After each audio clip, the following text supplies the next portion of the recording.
Welcome back, everyone, to another edition of Rudy's Rant, Her Game, Her Way Women's Basketball, where we talk facts over feelings. I'm your host, Rudy Rodriguez Showmont, and I got another video for you today. But before we jump in, be sure to like the video, subscribe to the channel, ring the bell, leave a comment, let me know what your thoughts are on the video content. I appreciate y'all so very much as we get closer and closer to 10,000 subscribers. So before we jump on in, again, we are at 8,800 plus. Only not that far to go to 10,000, man. I know we get one of these, get a few of these to go viral and jump up to like, 30, 40, 50,000 viewers. And that will help us get there, man. But I appreciate y'all so very much. So share the content on your social media as well.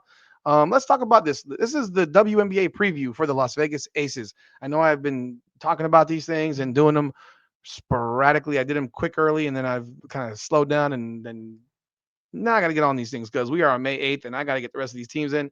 So let's jump on in here with the Las Vegas Aces. Las Vegas Aces. I got to tell you, I have had to adjust my opinion on the Aces because I thought the loss of I'm not Jackie, of Kelsey Plum was massive. I think it's really been overlooked as to how important that loss was to them. Kelsey Plum's a dog. She's a pest on defense. She's a good perimeter shooter.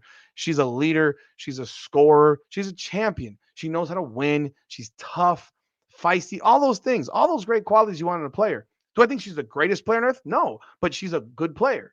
And she's an efficient player, generally speaking. And she's someone that averaged over 17 points per game last year. It's a big time loss. And I think the dynamic in Vegas took a beating with her and with her after that video was released that went viral with her and Asia Wilson. That was recorded probably end of March, beginning of April of last season, where Asia Wilson basically told Kelsey Plum that she is in the WNBA because she got white privilege, and Kelsey Plum didn't say anything, but I can't imagine that it was something that she appreciated all that much. So I'm surprised she didn't ask for a trade back then. Realistically, you would think that she might just say, I'm out of here. I don't want to be here. Why would I want to be here and play with somebody who doesn't respect me, who thinks I'm only here because of my white privilege, as she so eloquently said, even though it is Angel Reese, I'm sorry, Mime Asia Wilson, who has the privilege of being 6'4" in a tall person's sport against a 5'8" girl. Like, come on. You know how hard she had to have had worked in her career to get to that point and to have it minimized so much by a teammate saying, you understand your white privilege like Paige Becker's blah, blah, blah, blah, blah, blah, blah. Except for the fact that Asia Wilson is the one that went to private schools her entire life and grew up affluent as hell. But, that's what seems to happen nowadays in this society where all these kids who grew up with around a bunch of white people, then now all of a sudden find their black card and now racism all the time. Everything's anti this, anti. You got privilege because you're white, blah blah blah. And I'm not, in real life, yes, there is white privilege, and there is that privilege. That privilege does exist. I'm not discounting it. It does exist. Not in basketball. Not in basketball. If you're 5'8", I don't give a damn if you're green, blue, orange, doesn't matter. The 6'4" person has an advantage over the 5'8" person. It does not matter unless you completely suck as a 6'4" person, and then you're not playing professional basketball. But we're talking about professional basketball players here, right? I thought that loss was going to hurt them a great deal, but and I think it still did. I don't think that Jewel Lloyd is the equivalent of Kelsey Plum. I think Jewel Lloyd's a shot chucker. I think Jewel Lloyd doesn't know how to. I don't know that Jewel Lloyd knows how to operate as not being the man or the woman. So in this team, she's not just not the woman. She is probably not even the third option on this team right now, in my opinion. In my opinion, it goes Asia Wilson, Jackie Young, Chelsea Gray, and then Jewel Lloyd. Can Jewel Lloyd be successful taking 8 shots a game, 10 shots a game? Because she was wholly inefficient taking 17, 18 shots a game for Seattle. Her field goal percentage was utterly atrocious. Her three-point shooting, she can't shoot. And yet I've said she can't shoot. And I get people say, what are you talking about? She can't shoot. Yeah, could she shoot earlier in her career? Yeah, Kind of like Russell Westbrook can't make a free throw now when he shot 85% 8 years ago, but for the last 7, 8 years, he has shot 65%. Something happened. She just can't shoot anymore. She's a shot chucker. So I looked at that roster. I'm like, I don't know. And then on top of that, I think Asia Wilson took way too many shots last season. She was taking way too many shots. Dare I say, padding it up? Maybe not. It was in the flow of the game. But when you look at it from a perspective of, were they better with her doing that? No, they weren't. Now, Chelsea Gray's injury beginning of the year did not help them. She had probably the worst year of her career last year, and most people thought she was washed up because of it. But she kind of showed at the in the unrivaled league that she has some serious skills. That, I mean, I'll be real, I didn't know she had them. And I tell you what, for those of you who want to discount unrivaled as a league, and you're more than rightly entitled to do so. There are certain things that you see that it doesn't matter what league it is. If I'm watching a player hit the mid-range jump shot consistently, it doesn't matter where they're doing it. They could be doing it at Rucker Park. It doesn't matter where it's being done.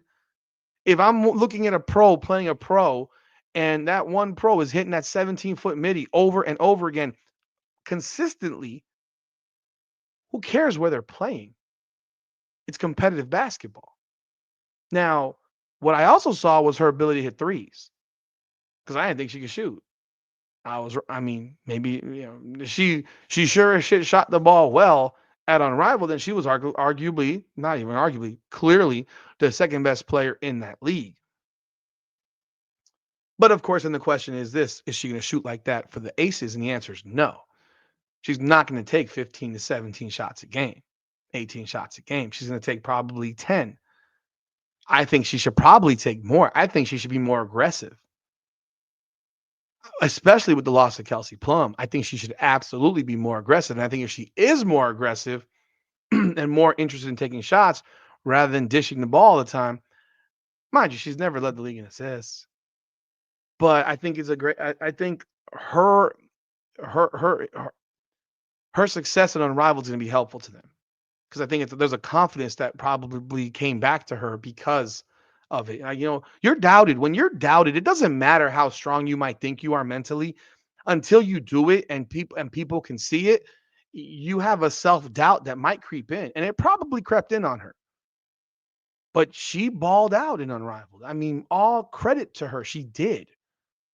And I think that's one of the things that really shifted my thought process on Vegas, because I initially had Vegas looking like an 8 seed.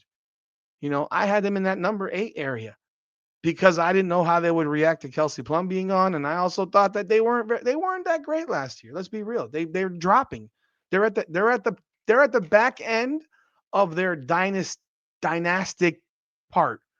Back-to-back titles, all that stuff, deep playoff runs, etc. And, there's been enough problems in Vegas with, the stuff with De'Erica Hamby and the fact that realistically Becky Hammond probably should have been fired. Hell, they don't have a general manager. So this team is not in the greatest situation right now. They did make cuts today. They cut Harmony Turner, who they drafted. They also cut Queen Egbo, which I was a little bit surprised about because of how much Asia Wilson told the world how much she loved Queen Egbo last year at the end of the season. Apparently, Cheyenne Parker Tyus is pregnant. I saw that on another video, um, which didn't know that. So why the hell would you sign somebody who's pregnant? That's befuddling to me, to be honest. Why would you do that? Who would do that? Who would do that? I'm not exactly understanding why you would sign someone pregnant, but they did. So yeah, a little bit weird to me. Little bit weird. I don't know what y'all think about that, but yeah, when I just learned that, it's like, oh, okay, interesting. Yeah, so it doesn't make a lot. I mean, and if you're pregnant and you're going to play for the Aces, what are you doing? Did you just see what they did to De'Erica Hamby? Yeah, a little bit weird. But let's take a look at their roster and we can go through it. You obviously have right where is it? Where did it go? Where did it go? Where did it go? Where did it go? Oh my goodness, I can't find it now. Jesus Christ. My apologies, people.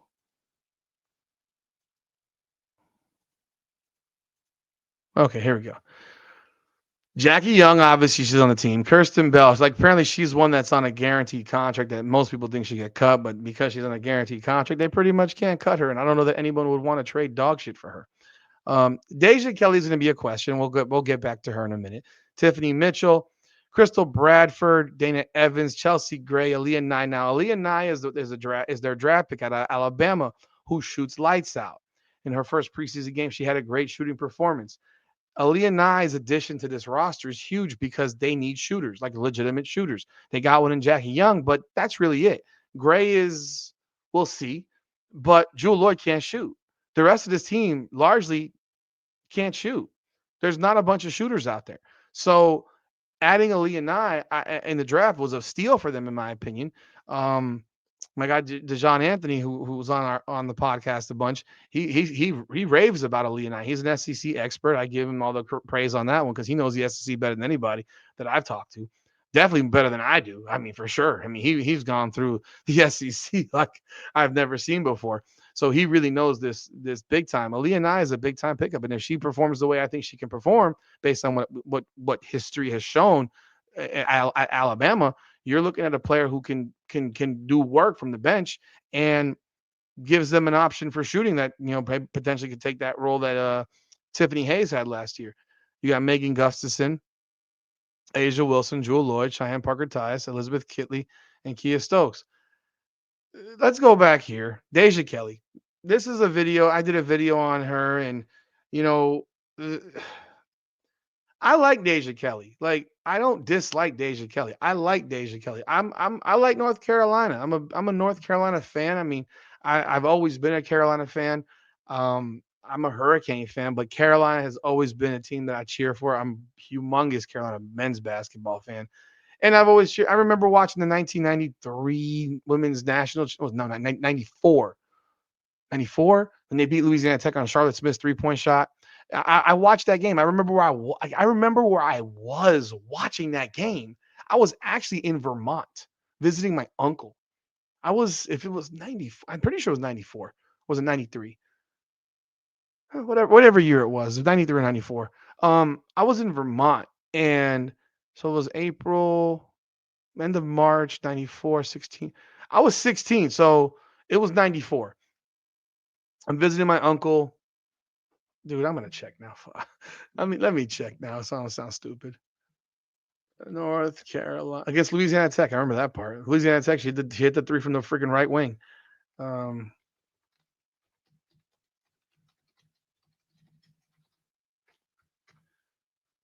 94. All right. Yeah, I was correct. 94. So I was in Vermont, and I remember like it was yesterday. So I've always followed Carolina women's basketball. She was a huge Ivory Latta fan. I mean, I loved watching Ivory Latta. Tracy Reed, who was from South Florida, big Tracy Reed fan. So I remember all these players at Carolina. Hell, Nikki Teasley, like you name these players, I remember them really, really well. Deja Kelly is a good player. She's athletic. She has skill, but she's inefficient. And she was signed despite the fact that she was at the draft. Nobody picked her up. Obviously disappointing for her, but Vegas gave her an opportunity. I was surprised. I mean, realistically, I was a little bit surprised. I thought she'd be ending up overseas or trying to get on TV because she's a very, very pretty girl. She's played well in the two preseason games. That kind of shows you that maybe if you actually give these players a chance to play in preseason, they might actually show you something. But the problem is this: you've seen Deja Kelly play. You know what Deja Kelly can do or not do. You know what she is. You think 2 games of WNBA action against the third stringers is going to give you a real gauge on what she's going to do against first string level talent, or are you putting her on the roster to be the 12th person on the bench? Like that's the question. Like, do you really putting her as the 12th player on the bench, 11th or 12th? Because that's really what she's looking at, being the 12th man on the bench. Do you want that to be a 5'8" tweener shooting guard who can't shoot? Because let's be real, go look at the numbers. She can't shoot. She can't shoot. So it doesn't matter that she was 4 or 5 in the first game and 5 of 7 last night, where she hits the game winner from the free throw line. It hits off the front of the rim. I mean, the move she made to put the girl on her ass was pretty cool. But end of the day, you're playing against their third stringers. You're playing against players that are largely going to get cut. That's why when people get excited in professional football about preseason and they watch, oh, that guy looked amazing. Yeah, they're playing guys that are not going to make the team. Like they look good there. Where you're going to find out is in practice. How does that guy look or that girl look when she's playing the dogs? So how does that linebacker who's the third stringer, fourth stringer linebacker who's trying to make a team, how does that guy look in film study? How does that guy look when he's on the practice field as a scout team against the guaranteed against the guys who are probably going to start? How does that player look there? How does the player in the WNBA look in film study? Same thing. How does she look in the practice facility when she's playing with backups and they're playing starters? How does she look? And that's why it pisses me off so much that some of these players get cut so fast. I don't think Deja Kelly should get cut this fast. If she's cut, they should be waiting until the last few days. And that's anybody. That's the way I feel about most. Unless you know, look, this player is not going to pan out. It ain't going to work. But if you've drafted somebody and they didn't even draft her, they cut Harmony Turner before her. They cut Harmony Turner today. So you obviously like, and I didn't think there was any way that she'd make the team over Harmony Turner, but I was wrong. And I'm guessing it's because of what she's done in game situation or even what she's done in practice. I think practice is what really tells you who stands out from the other. Because the one thing you can say about Harmony Turner, comparison to Deja Kelly, Harmony Turner played at Harvard. She didn't play the talent level that Deja Kelly played when she was in the ACC and the Big Ten. The talent level is way higher in those two conferences in comparison to the Ivy League. Now Harmony Turner was invited to the Kelsey Plum Dog, camp and all that stuff, and that's great and all. Good for her. I hope she gets picked up somewhere else. But do you keep Deja Kelly, a 5'8" guard who can't really shoot the ball from the perimeter, on your roster? And to me, the answer is no. And they're stuck because they have a whole bunch of guaranteed contracts that they can't get out of. So, but again, whether she makes the team or doesn't make the team, is she an impact player to their roster this year? No. So in my analysis of this team, she's irrelevant. But if she makes the team, great for her, man. It'll be a great story. It would really be a great story for her. A player who was at the draft, undrafted, picked up, looking like she had no shot in the WNBA because most people don't think she's good enough to be in the WNBA. But most people that I've seen on videos and talked and had conversations with don't think she's good enough to be in the WNBA, not with her skill set. That said, I think Vegas is going to be better than I thought. I do. Chelsea Gray's improvement in Unrivaled was impressive to me. The pickup of Aaliyah Nye is big to me. And we shall see what happens. But I have in Vegas now.